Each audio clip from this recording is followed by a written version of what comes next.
And with me in the studio is a Buharist, one of the leaders of the Buhari Media Organization, BMO, Niyi Akinsiju. You're welcome to the Network News. Thanks so much for having me. And joining me virtually is Senator Ita Enang, also to talk on the legacies of the icon we celebrate today. Senator, good evening, and you're welcome.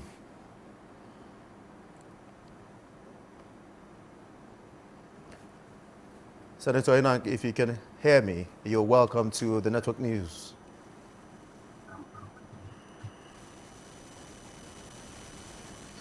All right, let me start with Niyi Akinsiju. You worked closely with Buhari promoting his ideals and policies. What was the attraction for someone like you to support the late former president? Well, I think in simple terms, the fact that I saw in the late People's General, as I love to call him, the simplicity of humanity. You know, despite the array of high public offices that he had occupied, even as president, he still came across as a very moderate, modest person. It's not just about coming across. In conduct and in his interaction with people, you saw that simplicity in him. And of course, I think what even motivated me more was his love for Nigeria. I saw clearly a man that had passion for Nigeria, for this country, that had passion for the very poor, vulnerable of this country, and went out of his way, perhaps on a limbs, to see how he could address the needs and the aspiration of the Nigerian poor. And to a large extent, I also saw a man that carries the pride, of this country wherever he went to. He wanted to be seen as a Nigerian, and not just as a Nigerian, as a true Nigerian. And again, perhaps more convincingly, was the fact that I came away believing that this was a man of conviction. And at that time, you don't get to see a person that became so consistent in his desire to see a better Nigeria, either as a military ruler or as a civilian, democratically elected president. All right, many thanks, Niyi Akinsiju. Now, over to Senator Ita Enang. Senator, as we're having some technical issues with Senator Ita Enang there. Okay, Niyi Akinsiju, along with your team, including Cassidy Madueke, you promoted the policies of the Buhari administration. How would you describe the impact on the socio-economic growth of Nigeria? Coming into 2015, May 29, 2015, when Muhammadu Buhari was sworn into office, we saw a desire, by his declaration that I'm for everybody and for nobody, as a philosophical declaration of his character when he gets into office. And to a large extent, we saw that played out. And of course, going forward, we saw how he contended, with the first wave of economic limitations. Unfortunately, the Buhari, that we all know, was that this was a man that was driven by providing, for Nigerians, providing infrastructure especially. But unfortunately, the first limitation or the first challenge of that government was pervasive fall in the price of crude oil. Of course, also combined with the bombing campaigns by the then Niger Delta militants that led to a very abrasive situation for the economy, where revenue was limited and there was little apparently to do in terms of infrastructural growth. But again, we saw how we went into that recession, because again, Nigeria inherited a Nigerian treasury that was more or less empty. And of course, confronted with these new challenges, there was a need to have a more pragmatic approach. when we got into that recession, not many people thought that we'll get out of that recession as early as possible. But I think with a combination of pragmatism, a dedication, of course, a focused personality and a discipline, he was able to get us out of that recession. And for me, that was a major milestone for that economy. Of course, from 2017, we started seeing an economy in growth, and actually an economy in flight, moving from a -0 to a high of 2.8 by 2019. Okay. When we thought that we will see more momentous movements, in the economy, of course, the COVID-19 thing struck, and that again led to another level cycle of recession. Again, despite our fiscal limitation as a country, Nigeria is credited to be one of the first countries, of the world to exit recession induced by the COVID-19 pandemic. So, and despite all this, we still had reference infrastructural projects, that we still talk about today. For instance, the long-delayed second Niger bridge was delivered, Okay, Niyi Akinsiju, let's quickly head over to Senator Ita Enang.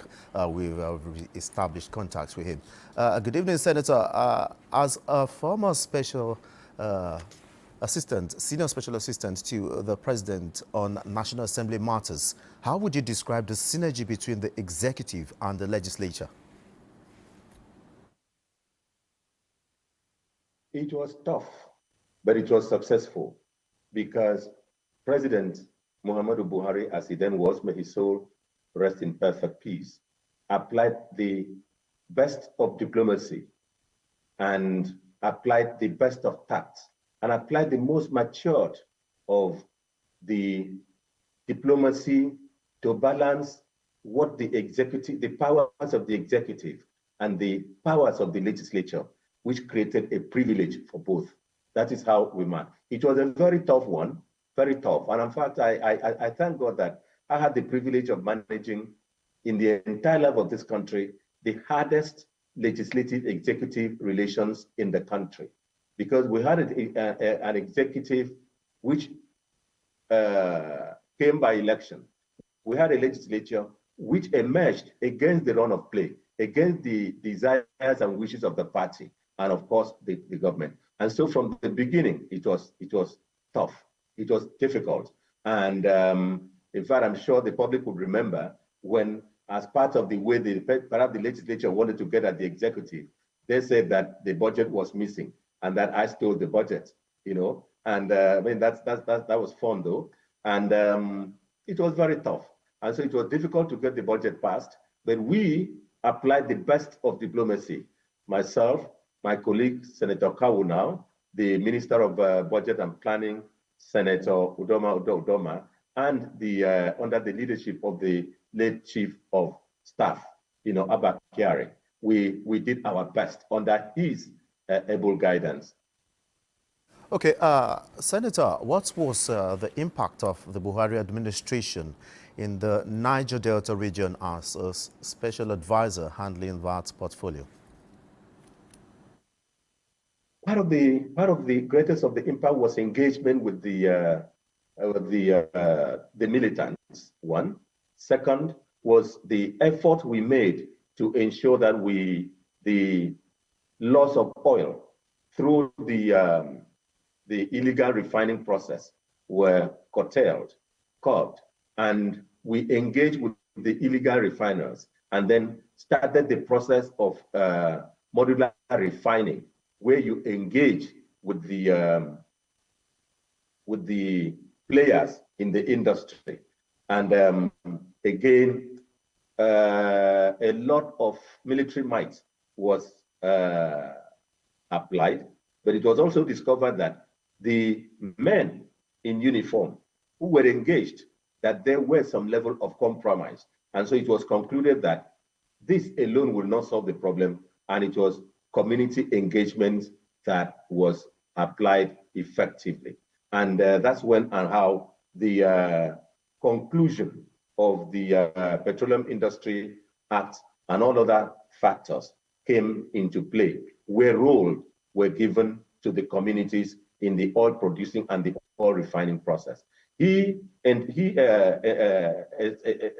solidified the presidential amnesty program, gave a lot of attention to the Minister of Niger Delta Affairs, gave a lot of attention to the Niger Delta Development Commission, and my office as advisor, we worked to ensure that there was synergy between all these agencies for the purpose of creating an economic environment that brought revenue to the country.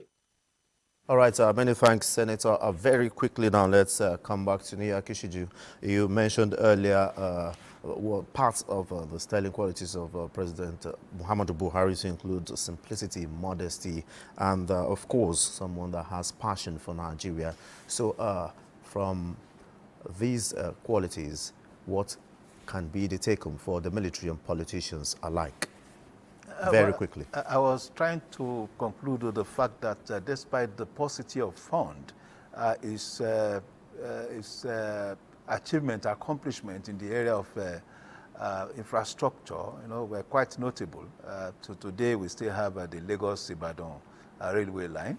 We have the Lagos-Ibadan expressway, amongst others. It was reputed to have rehabilitated or reconstructed about 12,000 kilometers of roads out of the 35,000 kilometers of road belonging in the purview of the federal government, and we also saw how, in a large way, he deliberately, consciously intervened in the area of social investment, how people brought back the idea of cash transfer, trader money, and all manners of efforts, concepts to try as much as possible to energize the Nigerian poor.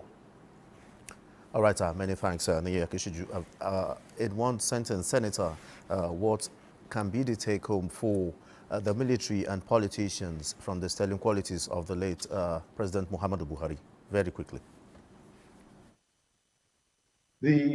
One of the sterling qualities of President Buhari of blessed memory is his honesty, his dedication, his passion for humanity, and his commitment to public service. And one thing we've always, in my presentations, considered as one of the greatest sins of Buhari, President Buhari, is that he gave a lot of trust to any person that he gives authority and he gives responsibility.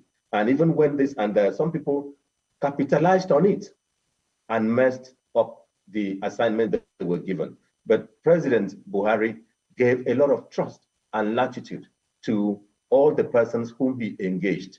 And he gave his all. The greatest of it, what I will want to talk about him, is his personal compassion for humanity, his feeling about the next person, particularly the poor, and the feeling that every person should have what to eat daily, and that nobody should be too richer than the other to make the other hungry. Many thanks. And please permit me to use this opportunity to thank the entire country, appreciate His Excellency President Tinubu, the entire cabinet of the APC administration for the honor they have shown the late former president. May God rest his soul. All right, many thanks, Senator Ita Enang, and of course, Niyi Akinsiju, for your contributions on the Network News. Thanks for having me.